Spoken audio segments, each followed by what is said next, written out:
Você já parou pra pensar que o filme Up pode ter um significado muito mais profundo e sombrio do que parece? Hoje vamos explorar uma teoria que pode mudar completamente a forma como você vê esse clássico da Pixar. Todos nós conhecemos a história de Carl Fredricksen, um senhor idoso que amarra milhares de balões na sua casa para realizar o sonho de viajar até as cataratas do paraíso na América do Sul. Mas e se eu te contar que essa viagem pode ser apenas uma alucinação? Nos últimos momentos de vida de Carl, a teoria sombria sugere que Carl, na verdade, está morrendo logo no início do filme, e tudo o que vemos depois disso é apenas o que passa pela cabeça dele enquanto seu corpo desliga. Uma última fantasia antes do fim. Vamos começar pelos detalhes estranhos do filme. Primeiro, pensa na cena inicial. Carl sofre um trauma enorme quando precisa ir para um asilo. Ele é ameaçado de perder a sua casa, suas memórias, tudo o que lhe resta de Ellie. Para um homem idoso e frágil, esse estresse pode ser fatal. Logo depois dessa cena terrível, Carl tem uma aventura mágica. Mas pense bem, será que faz sentido? Um homem de mais de 70 anos, sozinho, consegue amarrar milhares de balões, fazer uma casa voar, sobrevoar a tempestades, lutar contra um vilão, tudo isso sem remédios, sem ajuda médica e sem um descanso adequado? A teoria sugere que após o trauma de quase perder sua casa, Carl teve um colapso, talvez um ataque cardíaco ou um AVC, ou simplesmente seu corpo idoso desistindo, e naqueles últimos momentos seu cérebro cria uma fantasia elaborada. A teoria sugere que após o trauma de quase perder sua casa, Carl teve um colapso, talvez um ataque cardíaco, um AVC ou simplesmente seu corpo idoso desistindo. E naqueles últimos momentos, seu cérebro cria uma fantasia elaborada. Por que uma fantasia? Porque o nosso cérebro faz isso. Quando estamos morrendo, o cérebro libera substâncias químicas que podem causar alucinações vívidas. As pessoas relatam ver suas vidas, encontrar entes queridos, viver experiências impossíveis. É a forma do cérebro lidar com o fim. Russell aparece do nada na varanda de Carl. Não estava lá antes, e de repente está. Isso é estranho, né? Na teoria sombria, Russell não é uma criança real. É uma projeção da mente de Carl. Russell representa tudo que Carl não teve. Um filho. Carl e Ellie nunca puderam ter filhos. Foi uma das grandes tristezas dele. Então, no último momento, o cérebro de Carl cria Russell.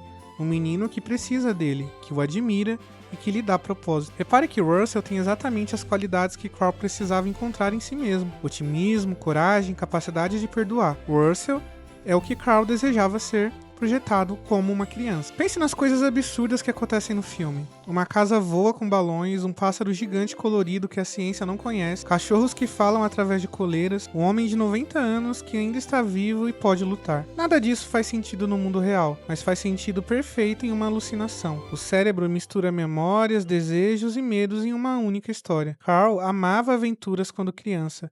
Ele idolatrava exploradores. Ele tinha um cachorro. Ellie amava cores e natureza. Tudo isso se mistura na fantasia final. Charles Mantz é o explorador que Carl admirava na infância. Mas Mantz representa os medos de Carl. O medo de desperdiçar a vida, de morrer, sem realizar nada e ser esquecido. Mantz passou décadas perseguindo um objetivo impossível.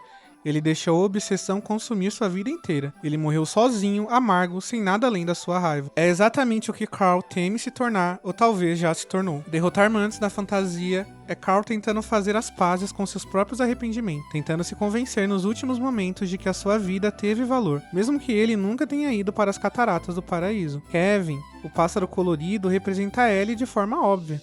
Colorida, única, livre, cheia de vida. Mas também representa algo mais triste. A impossibilidade de trazer Ellie de volta. Kevin precisa voltar para seus filhotes. Ellie está morta e não vai voltar. Doug, o cachorro, representa a lealdade pura. Talvez Carl tinha um cachorro na infância. Ou talvez Doug seja apenas o símbolo do amor incondicional que Carl nunca mais sentiu desde que Ellie morreu. Na fantasia, ele pode experimentar isso de novo uma última vez. A cena mais importante do filme é quando Carl finalmente olha o livro de aventuras da Ellie. Ele descobre que Ellie preencheu o livro com fotos da vida dele junto. A mensagem dela: obrigada pela aventura, agora vai viver uma nova. Mas aqui está um detalhe sombrio. Carl nunca tinha olhado essas páginas antes. Em anos de viuvez, ele nunca abriu o livro completamente. Isso não faz sentido.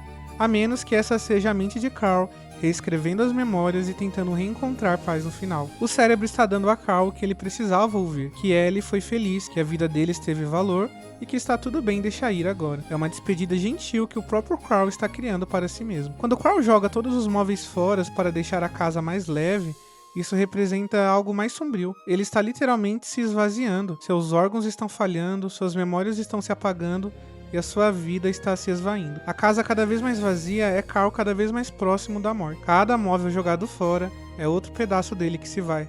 Até que no final a casa está vazia, e Carl não está mais lá, porque ele morreu. No final do filme vemos Carl feliz com Russell, indo tomar sorvete, contando emblemas de escoteiro. Parece um final muito feliz, mas segundo a teoria sombria, isso é apenas uma última fantasia antes de apagar as luzes. Carl imagina um futuro que nunca vai acontecer, um futuro onde ele tem uma figura de neto, onde ele tem um propósito e onde ele é feliz novamente. Mas esse futuro não é real.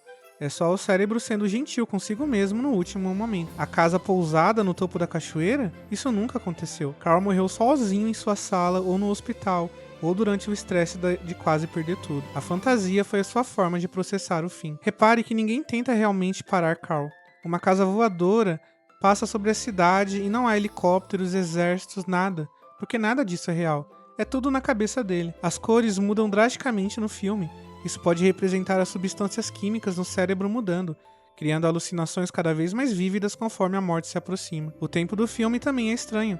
Quanto tempo realmente passa? Dias, semanas? Tudo parece acontecer muito rápido, como um sonho, porque talvez seja apenas minutos, horas da vida real. Se essa teoria estiver certa, a verdade é muito mais triste. Carl era um homem solitário e amargurado que morreu sozinho, provavelmente assustado e infeliz. Sua única companhia no fim foi uma fantasia elaborada que seu cérebro criou para tornar a morte mais suportável. Não houve aventura real, não houve Russell real, não houve redenção ou segunda chance. Apenas um velhinho morrendo, tendo uma última experiência agradável, criada por seu próprio cérebro antes de tudo acabar. Por que a Pixar faria um filme assim? Porque eles não fizeram, pelo menos não conscientemente. Mas os artistas muitas vezes colocam verdades sombrias em suas obras sem perceber. Up pode ser lido de duas formas. A forma feliz, um velhinho realiza seu sonho, e a forma sombria, o homem morre sozinho, alucinando. As duas leituras existem no mesmo filme e cabe a cada pessoa decidir qual prefere acreditar. Talvez a mensagem real seja sobre arrependimento. Carl passou anos preso no passado. Ele desperdiçou seus últimos anos de vida sozinho, recusando conexões, recusando viver, e quando finalmente percebe isso, já é tarde demais. Ele só pode imaginar como seria diferente. A teoria sombria de Up pode nos ensinar algo perturbador. Não espere estar até morrendo para viver. Não guarde sua aventura para algum dia, que pode nunca chegar. E não se feche para o mundo porque você perdeu alguém. Carl passou anos sozinho quando poderia ter feito amigos, ajudado pessoas, vivido experiências reais. Mas ele escolheu viver no passado, dentro de uma casa-museu dedicada a uma pessoa que não estava mais lá. E pagou o preço. Morreu sozinho, cheio de arrependimento. E há um detalhe que muitos ignoram. Carl estava com a saúde frágil desde o início. Ele tinha uma bengala, se movia devagar, ficava cansado. O homem nesse estado não sobreviveria a uma aventura real de semanas na selva. Um outro detalhe foi a violência no final. Carl, um idoso, luta fisicamente com antes, outro idoso. Ambos sobrevivem à queda, socos, situações que matariam pessoas da sua idade. Mas por quê? Porque realmente não era real. É uma alucinação. E numa alucinação você pode ser forte de novo. A Pixar nunca vai confirmar essa teoria. Eles querem que as pessoas vejam o filme como inspirador, mas os elementos sombrios estão todos lá se você quiser vê-lo. Um homem idoso sob extremo estresse tem uma fantasia elaborada, onde realiza todos os seus sonhos reprimidos, faz as pazes com seus arrependimentos e encontra a redenção. Isso não é uma aventura, é uma morte. Será que Carl realmente voou até a América do Sul? Ou será que ele morreu no chão da sua sala sozinho enquanto seu cérebro criava uma última história bonita para contar a si mesmo? A teoria sombria transforma Up em um filme inspirador. A teoria sombria transforma Up de um filme inspirador em um filme sobre negar a realidade até o fim. Sobre como preferimos viver em fantasias do que enfrentar nossas escolhas ruins. Sobre como o arrependimento pode nos consumir até o último segundo. Não há céu, não há vida após a morte nessas interpretações. Apenas um homem velho morrendo, tendo a alucinação provocada pela química do cérebro, tentando desesperadamente dar sentido a uma vida que ele sente que desperdiçou. É deprimente? Sim. É a verdade? Quem sabe? Mas é uma possibilidade que transforma completamente o significado do filme. Na próxima vez que você assistir Up, preste atenção. Veja se você consegue ver os sinais da morte se aproximando. Veja se você consegue identificar o momento exato em que a realidade termina e a fantasia começa. E o mais importante, pergunte a si mesmo se você está vivendo a sua vida ou apenas planejando viver algum dia. Porque o algum dia de Carl nunca chegou. E talvez o seu também não chegue. A aventura de Carl é bonita, mas também é um aviso. Um lembrete de que temos apenas uma vida e ela pode acabar a qualquer momento. Não desperdice seus anos esperando pela aventura perfeita. Viva agora enquanto ainda é real, enquanto você ainda pode. Porque no fim, a única coisa pior que morrer sozinho é morrer cheio de arrependimentos, imaginando como poderia ter sido diferente. Se você gostou desse vídeo, eu peço que você se inscreva aqui no canal, deixe o seu like e também se torne membro, se você quiser e se você puder. E eu te aguardo nos próximos vídeos. Tchau, tchau.